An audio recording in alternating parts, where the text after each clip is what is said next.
Hey everybody, welcome to the channel, to the Art of Comics. It's me, your host, Andre Salazar.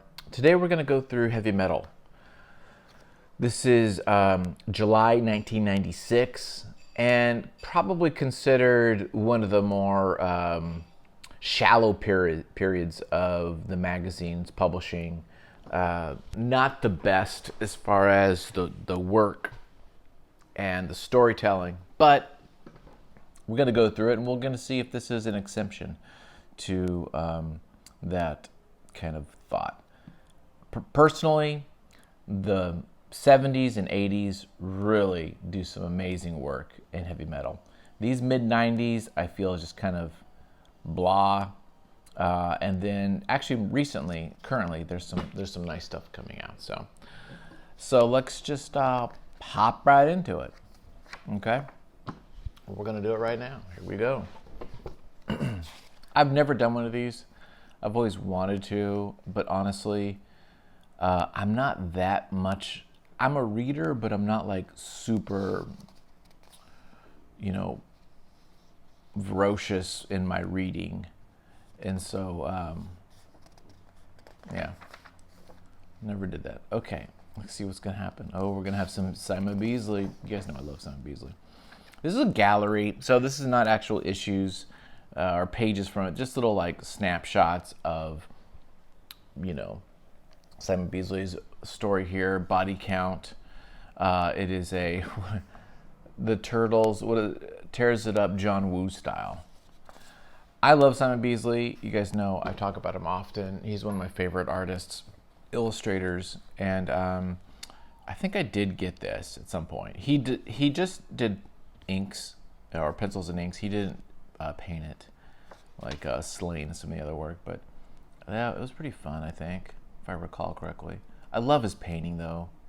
I think it's brilliant. I think sometimes when he does pencils, it's a hit or miss, to be honest. Hit or miss. I do want to get some of these books with Druna. It's the way he draws and is able to draw the form with those cross contour lines is really, really good. Okay, so first story. This is by, this first one is by Aspiri. I don't know how to say that. Aspiri, some of you Italians can correct me. Aspiri's been around for a while, since the 80s. And so this is one of his stories. One of the things I took away from this is the complementary palette. I really like the blues with the browns. When I did my book, Pariah, Missouri, that's what I used. And so I really like the way he's painting this.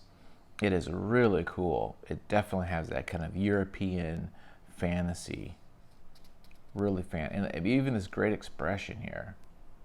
Yeah, it is really good. It's brilliant. Look at that. That's a really nice image.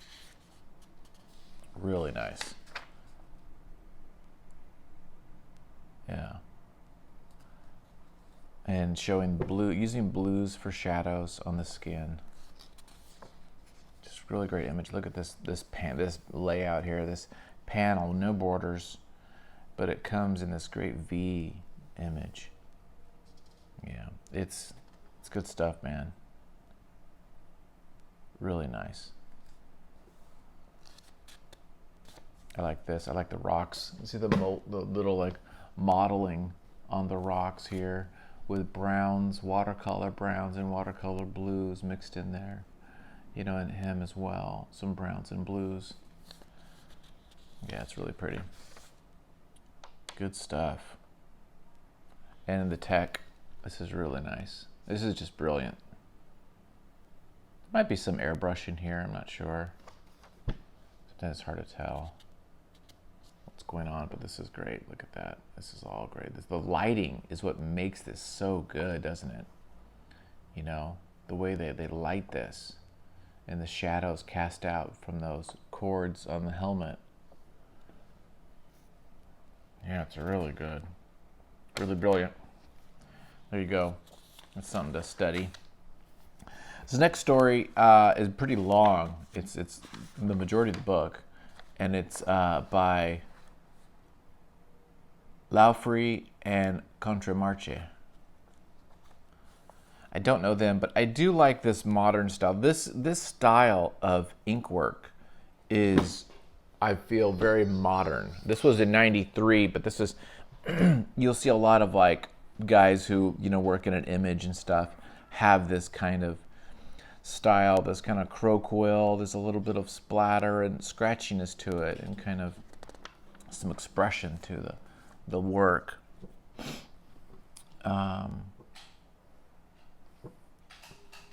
I do like this a lot. It looks pretty nice.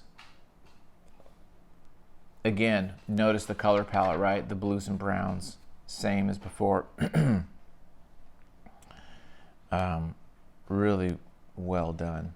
An effective coloring and again, shading and lighting here. Like it a lot. Okay, let's keep going. This is beautiful. I really like this.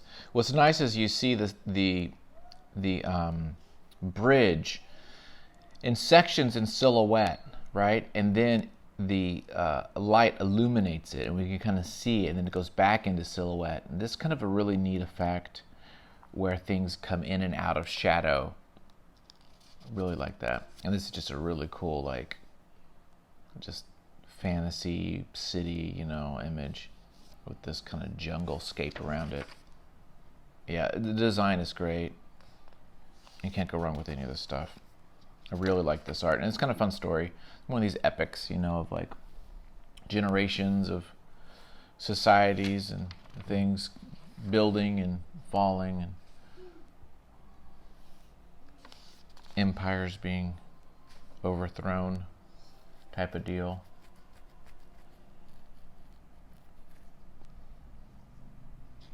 And with power comes women, as we know from history.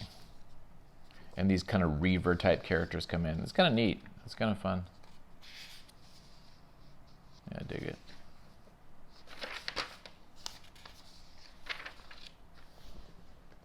Sometimes I wish these things were separated out so I could just have the graphic novel of this story, right? Because you just forget about it. They're in these anthology magazines, and they're in a box. So it's just hard to remember what stories are in what issues, but it'd be nice if some of these really good ones were pulled out. And I think they do republish some, you know, definitely the top build artists' work separately. That's done, of course, but it'd be nice to just somehow separate them out. At one point I was thinking of chopping these magazines up, and just pulling out the stuff I really want to kind of study and have as reference, but I haven't done that, and I'm still on the fence of doing that. What do you guys think? Should I do that? Should I chop them up and just take out the 10, 12, 20 pages that really inspire me and put those in some sort of a binder and throw the rest away? Or, you know, I don't know. This is kind of a cool story. I'm kind of talking over it, but I really like these page layouts. I like some of the craftiness of it. You know, even these panels, you know, with a gruesome image, you're going to change the panel border to be blood. He does that a number of times, doesn't he? Yeah, for different shots. And then it turns into a whole nother kind of art design. Oh, this is famous. These guy, what is this? What's his name? Who does these? Is it, it's not Riz, is it Bert and Clyde? Who does these? Is it Sergio Ortiz? I'm not sure who does this. Is Bert and Clyde? Burton and Size? Yeah, Segura and Ortiz, yeah. His stuff's been around for a long time, too.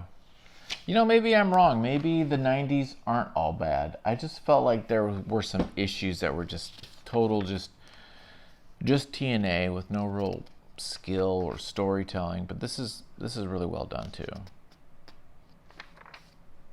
You get a lot of ads for the boobs and stuff. Browns and blues, man. That's just like the theme of this whole issue. These are beautiful faces. Really well rendered. Look at this. That's a great hand right there. An arm. And look at that pull away. That's very nice. Yeah, I like that a lot. Yeah, these are all really good. Really well done. And the clothing is good. And yeah, this is like a really well-researched story. Yeah, I like that. You gotta have a black and white. There's always like at least one black and white story in these magazines. I don't know if that's like intentional or what, but I always find there's one. This is kind of nice because it's got this kind of contrary type of pencil. Olivia, boy, talk about someone who's made some money. Olivia, man, it's so popular. Oh, this is cool too. The Yellow Battery. Who does this? I really like this one. Maybe this is a good issue. By, is it Boak? Wow. Look at the faces. Look at the line work. This like thin repeatograph using for all the line work. Look at the detail. Look at all these backgrounds. Gosh. You know, you think about these short stories, but they take so much work because they're putting so much into it. And they really are really making these brilliant. More S&M type comics. Now we're back to the other story. Kind of finishes it up. And this is really neat too. This kind of painting. Almost like a Dave McKean type of thing.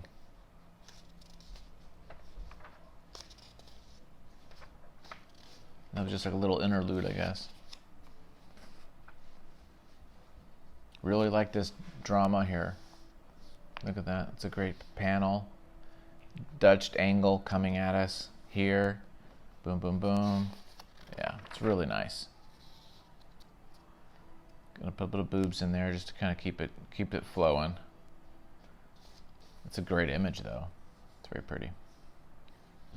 Yeah. That's it, and that's a great right there too. It's nice.